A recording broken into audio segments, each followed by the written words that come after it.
Okay, so today we're here with our lovely patient, Jen. She's been complaining of hyperpigmentation, discoloration. Tell me a little bit about what's going on and bothers you. So I do tan frequently and I tan easily, and I get a ton of sunspots. I notice every time after I tan. So I haven't been tanning lately, and I just really want to kind of clear these up and clear my face up. Perfect.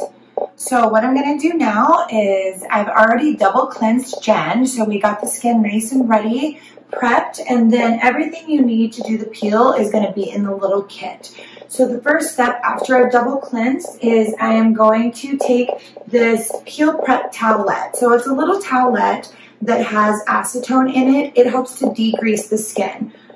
So you're going to just take it, go ahead and open it, and you're going to open it up. Be careful, there is a lot of product in it, so it's a little drippy. Then you're going to take it to the face. I like to fold it up a little bit so I have good leverage. And you're going to completely wipe the skin. All areas that you're going to perform the peel, you want to wipe the skin with this. So it really degreases the skin. That's going to help peel penetration. So are we going to be careful around the eyes and the mouth? Definitely be careful around the eyes and the mouth. Even the nose, you're going to want to have them maybe hold their breath for a few seconds, fan it out of the way. It is acetone, so it does smell a little bad. But it's safe. It is safe. It's completely safe. And just keep it away from the eyes. You obviously don't want to get anything in the eyes. And we also, for a lot of patients out there with their eyes, microblading. Any of the patients that have microblading, you're going to want to stay as far away from the brows as possible. Possibly like just maybe 1 centimeter? About 1 centimeter away. So my first swipe, I'm really going to concentrate on staying away from the brows. And can we go up to the lip line?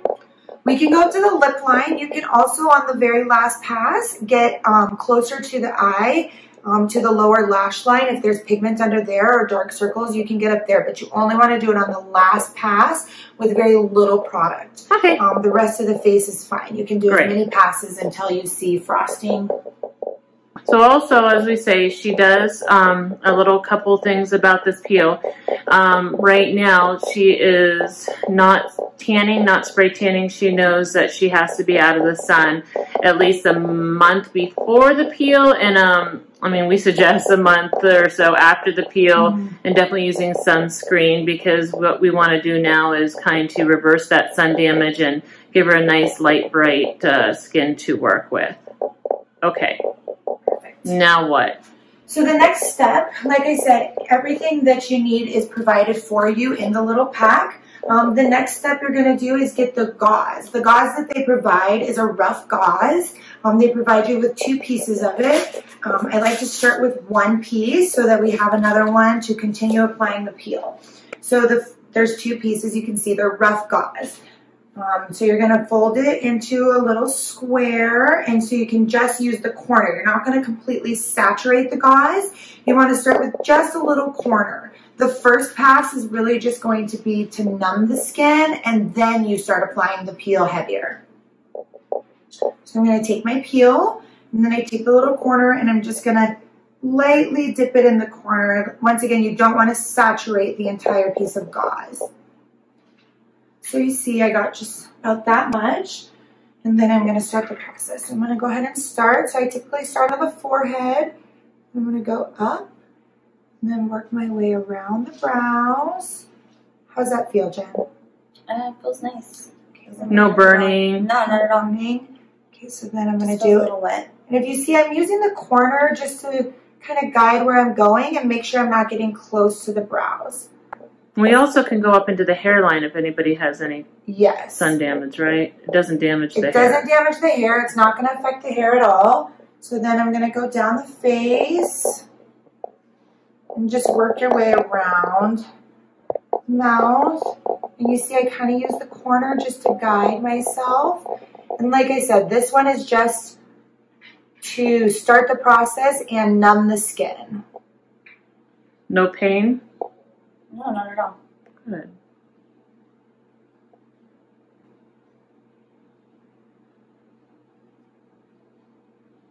Okay, so then you're just going to let that sit for a few moments. Like what, 1 or 2 minutes until it feels dry? Yeah, like a minute, 30 seconds, just until it feels dry. If the patient isn't complaining of any burning or any kind of sensation, then you can go ahead and apply the next layer. So you're going to do the same thing. You're just going to dip the gauze into the peel. Don't completely saturate it. And then start again. I'm going to start on the chin this time, so you're not placing all the product in the beginning on one spot. So then I would move to the chin.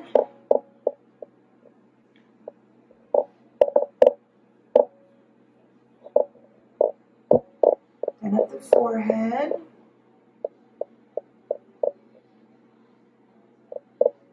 How many passes are we going to complete? So you can do up to 4 passes, they say, until it frosts. You also sometimes will notice that a patient can get pretty red. If you see them getting too red, that's a good indication that it's time to stop. Okay, so you're on your second pass. So I'm on my second pass. This pass, I did a little more product than the first. You can do up to 4 passes. Your clinical endpoint would be frosting of the skin, which you'll see a little white crystallization. Not all the time will you see that. Also, you can look for if the skin is turning very red and becoming almost irritated looking, then that's a good sign to also stop with the passes. Just because you haven't done 4 passes doesn't mean that you're not going to get a good treatment. Everybody's skin just reacts differently. Great.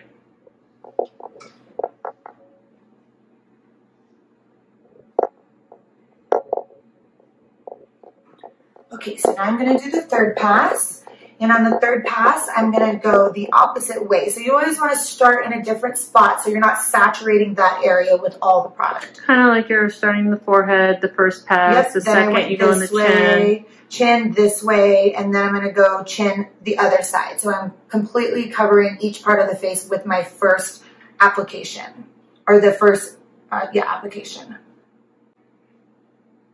Because always where you touch first is going to have the most product.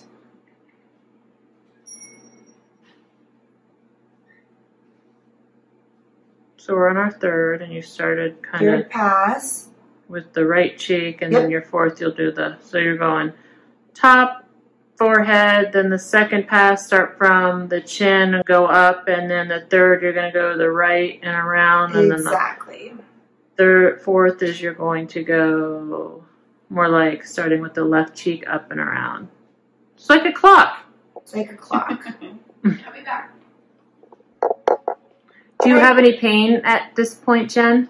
Just tingly feeling, but not pain. No, nothing. And it almost like suppresses really quickly. Good. So, Mikaela, when do we take that third or your second piece of rough gauze? So I would probably use the second piece of rough gauze now, because as you can see, mine is kind of getting a little distorted and harder to maneuver and harder to be precise of where I want to place the peel. So I would go to my third piece, and you can see it's very saturated now. So I'd go to my other piece of gauze, and once again, I would just fold it up into a little square, so I have that nice corner to work with. And then I would do the same thing. You take the gauze, you dip the corner of it in, and then you see. Good. So then this one, I'm going to start more in the center of her face. Maybe go down the nose and each side, and then the under lip. So this is a pretty quick, easy peel, it seems. It's a very easy peel, very simple instructions. There is at-home instructions that will help intensify the peel and that will complete the peel process. So as soon as we're done with this, then we'll go over and explain to her the home care. The home care. And again, that's all included into this nice little package. Yes. So then for the last peel, what I was saying earlier, how you can go up a little closer to the lash line. So I'm going to have her look up at me, and then you see I'm done with doing the pass on her whole face. I still have this nice corner. So then I'm going to use the corner and just lightly go up close to the lash line. You do one pass and that's it. Under the eyes can be a little more sensitive area, so you only want to do Very light, one pass, and that's it. That will help so that you can get the peel up to, for dark circles under the eyes, any kind of discoloration. How are you feeling? I feel good. So now that I've done my fourth pass, you can see there's still a little extra peel on the skin. So I'm going to go ahead and pat around the face just to make sure the skin absorbs all of the peel. It just really helps to get that peel in the skin. Now, did you go down to the neckline? I went to the jaw. A little past the jawline? A little, yeah, I always go right underneath the jawline so that there's not a line here. Good. It is safe to do the neck and the chest if you would like. And hers, because it has absorbed pretty well, sometimes it can be a little more damp on the skin, so you just pat it in until it's completely absorbed. And then that's it. It's been 4 hours since she's had the peel on, so now we're going to go over the home care kit. So the first step we're going to do is rinse the skin with cool water and pat dry. You need to be very gentle with the skin. The next step, you're going to take the post-peel protectant. This is one of the first towelettes. It's the dark green. There is a dark green and a lime green. You're going to apply the dark green over the entire face, everywhere that we apply the peel. After that, you're going to let it dry for 10 minutes, and then you're going to apply the post-peel protectant. The post-peel protectant right here is your moisturizer. You're only going to use a small dime-size amount. You don't want to oversaturate the skin. So typically I suggest doing this peel in the late morning or mid-afternoon. Because you're going to want to wait 4 hours from originally applying the peel to do the first step, and then you're going to want to give yourself at least another few hours before doing the second step. So the second step, you're going to cleanse the skin. They do provide cleanser. You should be able to get at least 3 washes out of this cleanser. Once again, you only need a small dime-size amount. So you're going to cleanse the skin using cold water, pat dry. After that, you're going to apply the first towelette, which is going to be the lime green. You open the packet, apply to the whole face, everywhere the peel was applied, and let dry. You don't wash it off.